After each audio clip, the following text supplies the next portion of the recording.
Sebelum menyaksikan video ini, pastikan bosku jangan lupa subscribe. Karena subscribe itu gratis plus bonus tonton video terbaru setiap harinya. Jangan lupa ya.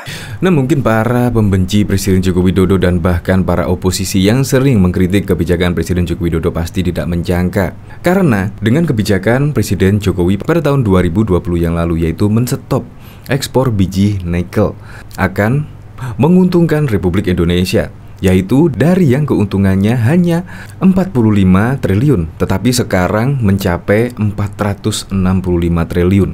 Ini sungguh sangat mengejutkan sekali bagi para oposisi dan juga para pengkritik kebijakan dari Presiden Joko Widodo.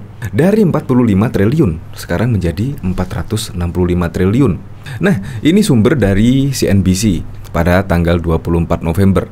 Ya memang sih Presiden Joko Widodo kalah di WTO, tetapi akibat kebijakan ini Indonesia untung mencapai 465 triliun. Sungguh di luar dugaan. Pemerintah Indonesia mengalami kekalahan gugatan Uni Eropa di Badan Penyelesaian Sengketa atau disebut Settlement Body, Organisasi Perdagangan Dunia WTO. Sejatinya, kegiatan pelarangan ekspor biji nikel ke luar negeri upaya pemerintah Indonesia mendapatkan nilai tambah yang lebih besar dari komoditas nikel melalui hilirisasi. Tak tanggung-tanggung dalam catatan Kementerian Investasi atau Badan Koordinasi Penanaman Modal BKPM, pada tahun ini hasil ekspor nikel yang sudah dilakukan hilirisasi diprediksi menembus 27 miliar hingga 30 miliar atau setara dengan 418 triliun sampai dengan 465 triliun. Kurs rupiah pada saat ini 15.500 rupiah per dolar AS. Sebelum larangan ekspor biji nikel berlaku di Indonesia, nilai ekspor biji nikel hanya mencapai 3 miliar US atau setara dengan 46,5 triliun. Kurs 15.500 rupiah itu pada tahun 2017 hingga 2018. Bayangkan, dari kurun waktu 2 tahun saja, pencapaian ekspor biji nikel meningkat 10 kali lipat. Keren bukan kebijakan Presiden Joko Widodo ini? Bahkan ini juga ditanggapi oleh pengarang puisi. Di sini sambil menyertakan sebuah artikel berita yaitu dari Detik. Jokowi makin ditekan semakin menjadi. Benernya bule rakus ini menjarah nikel dari mana-mana. Lahannya aborigin, Afrika, Latin, Pasifik, Filipina terutama. Mereka lebih takut langkah Indonesia diikuti negara lainnya. Mereka butuh rare earth untuk space project. Nah, di sini juga RI kalah di WTO, Jokowi ogah cabut kebijakan hilirisasi nikel dan seterusnya.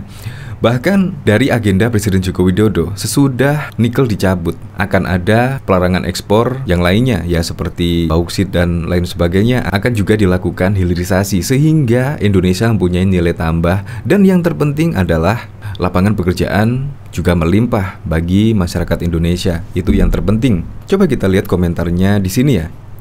Punya kita dan kita wajib mengolahnya. Ini pengacara siapa sih? Karena Joko nggak kira. Emang itu wajib hilirisasi dan lawan WTO. Tak ada satupun aturan WTO yang menguntungkan kita, karena kita negeri konsumen bukan produsen. Kita dididik untuk cari gampang dan murah. Kita harus berani bertaruh ini. Kalau nggak berani sampai 2050 sisa sejarah Indonesia. Jelas negara lain pasti ikutan juga bang. Ya udah boleh ekspor nikel tapi pajaknya 10.000 US per MT. Ngapain susah? Saya nggak bisa bayangkan besok kalau Presiden Joko Widodo ketika tidak menjabat dan tidak diteruskan oleh presiden berikutnya. Saya juga kadang-kadang memikirkan ya, sebelum Presiden Joko Widodo menjabat, bagaimana ya tambang-tambang kita yang sudah dijarah seperti itu, dan bahkan keuntungan yang masuk ke Indonesia ya cuma berapa persen saja. Bahkan juga sekarang Freeport juga sudah mayoritas milik Indonesia. Dan bahkan tambang-tambang lainnya juga sekarang sudah diambil dan dikelola oleh SDM dari Indonesia. Itu merupakan kebijakan yang keren loh dari Presiden Joko Widodo dan belum pernah dieksekusi oleh presiden-presiden sebelumnya. Kadang-kadang saya heran para oposisi dan para pembenci Presiden Joko Widodo kok segitunya ya. Bahkan seharusnya menilai itu dengan kebijakan Presiden Joko Widodo yang menguntungkan negara Indonesia, masyarakat Indonesia, sehingga juga sekarang ini pembangunan semakin masif di Indonesia. Untuk lebih lengkapnya simak berita berikut ini, Good News Indonesia. Pemerintah Indonesia mengalami kekalahan gugatan Uni Eropa di Badan Penyelesaian Sengketa atau disebut Settlement Body, Organisasi Perdagangan Dunia WTO. Gugatan tersebut atas kebijakan larangan ekspor biji nikel sejak awal 2020 lalu.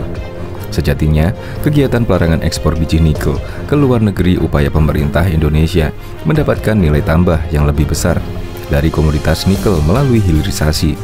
Tak tanggung-tanggung, dalam catatan Kementerian Investasi atau Badan Koordinasi Penanaman Modal BKPM, pada tahun ini hasil ekspor nikel yang sudah dilakukan hilirisasi diprediksi menembus 27 miliar sampai 30 miliar atau 418 triliun sampai dengan 465 triliun, kurs 15.500 rupiah. Sebelum larangan ekspor biji nikel berlaku di Indonesia, nilai ekspor biji nikel hanya mencapai 3 miliar atau setara dengan 46 triliun, kurs 15.500 pada tahun 2017 hingga 2018. Adapun di tahun 2021, nilai ekspor melejit mencapai 20 miliar US atau sekitar 323 triliun. Menurut data perdagangan dan Kemenko, kami insya Allah akan menutup 2022 ekspor nikel bisa mencapai 27 hingga 30 miliar atau setara dengan 465 triliun dari dampak hilirisasi, terang Bahlil saat Jumat 11 November 2022. Bahlil menyatakan lagi bahwa hilirisasi nikel dengan melarang ekspor biji nikel ke luar negeri sebelumnya mendapatkan banyak penolakan dari berbagai negara termasuk Uni Eropa. Namun, bisa dijelaskan Bahlil bahwa pelarangan ekspor raw material atau mineral mentah sebagai upaya Indonesia menciptakan dekarbonisasi atau industri yang ramah lingkungan. Tapi, apa yang terjadi? Kami dibawa ke WTO, tapi kami Indonesia tidak sedikit pun mundur dalam menghadapi tantangan ini ketika kami ingin menjadi negara maju, tandas Bahlil. Sebelumnya, dalam rapat kerja bersama Komisi 7 DPR, Menteri SDM Arifin Tafsir menyebutkan Indonesia kalah gugatan di WTO oleh Uni Eropa. Hasil putusan panel WTO yang dicatat dalam sengketa DS 592 sudah keluar pada tanggal 17 Oktober 2022. Isinya memutuskan bahwa kebijakan ekspor dan kewajiban pengelolaan dan pemurnian mineral nikel di Indonesia terbukti melanggar ketentuan WTO pasal 11.1 GATT 1994 dan tidak dapat dijustifikasi dengan pasal 11.2a dan Romawi 20D GATT 1994. Dalam final panel report tersebut juga berisi panel menolak pembelaan yang diajukan oleh pemerintah Indonesia terkait dengan keterbatasan jumlah cadangan nikel nasional dan untuk pelaksanaan gold mining praktis.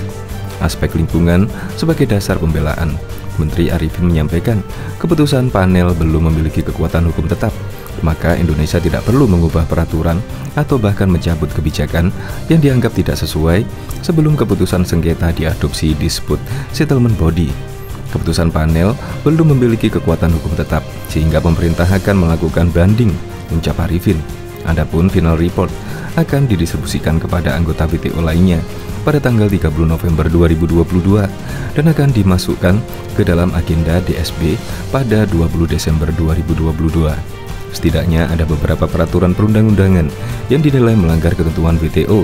Pertama, Undang-Undang Nomor 4 Tahun 2009 tentang Pertambangan Mineral dan Batu Bara.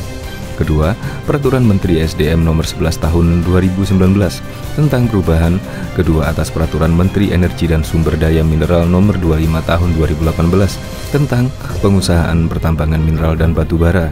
Ketiga, Peraturan Menteri Perdagangan Nomor 96 Tahun 2019 tentang ketentuan ekspor produk pertambangan hasil pengelolaan dan pemurnian. Keempat, Peraturan Menteri SDM Nomor 7 Tahun 2020 tentang tata cara pemberian wilayah perizinan dan pelaporan pada kegiatan usaha pertambangan mineral dan batu bara. Bahkan sebelumnya Presiden Joko Widodo menyatakan siap menghadapi sebagai gugatan dari Organisasi Perdagangan Dunia World Trade Organization WTO akibat kebijakan larangan ekspor nikel yang diterapkan pemerintah Indonesia. Meskipun kita digugat di WTO, tidak apa. Nikel kita, barang kita. Kita jadikan pabrik di sini. Barang di sini itu hak kita. Kita hadapi. Kalau ada yang menggugat, jangan digugat, kita mundur lagi, ungkap Jokowi di acara pengarahan Presiden kepada peserta PPSA yang ke-18 Lembaga Ketahanan Nasional di Istana Negara pada Rabu 13 November yang lalu. Bahkan ia mengaku siap meladeni gugatan-gugatan tersebut dengan mengirimkan pengacara-pengacara terbaik Indonesia yang berkelas internasional ke WTO. Ya, Tinggal siapkan lawyers yang kelas internasional agar kita tidak kalah imbuhnya. Tak hanya itu saja, gugatan yang berasal dari penolakan larangan ekspor biji nikel, Jokowi mengatakan Indonesia juga siap apabila ada gugatan terkait komoditas minyak sawit CPO. Sebab pemerintah Indonesia ingin CPO tidak diekspor secara mentah saja, tapi juga diolah menjadi barang-barang lain di dalam negeri. Sawit juga sama, suatu titik nanti stop ekspor. Yang namanya ekspor CPO harus jadi kosmetik, mentega harus jadi biodiesel dan turunan-turunan lainnya. Dan sekali lagi harus punya keberanian. Jangan sampai kita grogi karena kita digugat di WTO, tegas dia.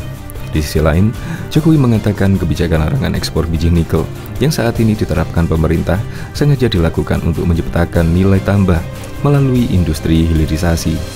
Sebab ia melihat komoditas mineral dan batu bara dan mengalami ledakan booming harga sehingga berpotensi merengek mengekspor tanah air. Tapi Jokowi tidak mau ekspornya dilakukan hanya dalam bentuk barang mentah, namun harus sudah diolah di dalam negeri. Dulu ada booming minyak, kita kehilangan, ada booming kayu, kita kehilangan. Kalau ini tidak, Minerba ini harus menjadi sebuah fondasi kita dalam rangka memajukan negara kita Indonesia, pungkasnya. Bahkan World Trade Organization WTO menyatakan Indonesia kalah perkara larangan ekspor nikel. Meski demikian, Presiden Joko Widodo menyebut program hilirisasi nikel terus berlanjut. Saat kita stop ekspor bahan mentah nikel, kita dibawa ke WTO. Baru 2 bulan lalu kita kalah. Tapi keberanian kita hilirisasi bahan-bahan mentah itulah yang harus kita lanjutkan. Meskipun kita kalah di WTO, kata Jokowi dalam acara Nusantara Bersatu, dikutip dari halaman YouTube 2045 TV pada Sabtu 26 November. Hilirisasi memang terus digencarkan Indonesia. Tahun 2045 Indonesia menargetkan GDP bisa mencapai 7 triliun US. Percepatan hilirisasi terbukti membawa dampak pada nilai tambah negara, penyerapan tenaga kerja dan mendorong industri akhir memakai mineral nikel. Sebagai informasi, hasil keputusan akhir World Trade Organization perkara larangan ekspor nikel ditetapkan bahwa kebijakan Indonesia dinyatakan terbukti melanggar ketentuan WTO. Keputusan final panel WTO di atas perkara larangan ekspor Indonesia yang disebut dalam sengketa DS192 WTO memutuskan bahwa kebijakan pelarangan ekspor dan kewajiban dan pengelolaan pemurnian mineral di dalam negeri terbukti melanggar ketentuan WTO, kata Menteri SDM Arifin Tafsir dalam rapat dengan Komisi 7 di DPR RI. Dalam paparannya, tertulis bahwa final panel report dari WTO sudah keluar per 17 Oktober 2022. Hasilnya, kebijakan Indonesia itu telah melanggar pasal 11 GATT 1994. Melihat putusan ini, Arifin menilai masih ada peluang untuk banding terkait larangan ekspor nikel kepada WTO. Pemerintah Indonesia juga beranggapan tidak perlu ada perubahan peraturan atau bahkan mencabut kebijakan yang dianggap tidak sesuai tersebut sebelum ada keputusan sengketa diadopsi Dispute Settlement Body. Pemerintah berpandangan bahwa keputusan panel belum memiliki keputusan hukum yang tetap, sehingga masih terdapat peluang untuk banding, tuturnya. Presiden Joko Widodo mengatakan kebijakan hilirisasi bahan mentah akan terus dilanjutkan meski Indonesia kalah dalam gugatan larangan ekspor nikel yang diajukan oleh Uni Eropa. Saat kita stop ekspor bahan mentah nikel, kita bawa ke WTO, World Trade Organization. Baru 2 bulan yang lalu kita kalah, tapi keberanian kita menghilirisasi bahan-bahan mentah itulah yang harus tetap kita lanjutkan. Ia mengatakan Indonesia harus berani mengambil keputusan dan tidak takut terhadap negara manapun. Jokowi ingin Indonesia menjadi salah satu negara 5 besar dengan ekonomi terkuat pada 2045. Kita ingin negara kita di 2045 menjadi 5 besar ekonomi terkuat di dunia. Kalau kita konsisten bekerja keras, kalau kita berani memutuskan dan tidak takut terhadap negara manapun, ucapnya. Sebelumnya, pemerintah menyetop ekspor nikel. Jokowi mengklaim kebijakan itu mampu meningkatkan nilai ekspor nikel dari 15 triliun menjadi 300 triliun. Meski demikian, Indonesia harus menghadapi gugatan di Organisasi Perdagangan Dunia WTO. Uni Eropa melayangkan gugatan atas kebijakan Jokowi menyetop ekspor bahan mentah tersebut. WTO belakangan memutuskan Indonesia kalah dalam gugatan tersebut.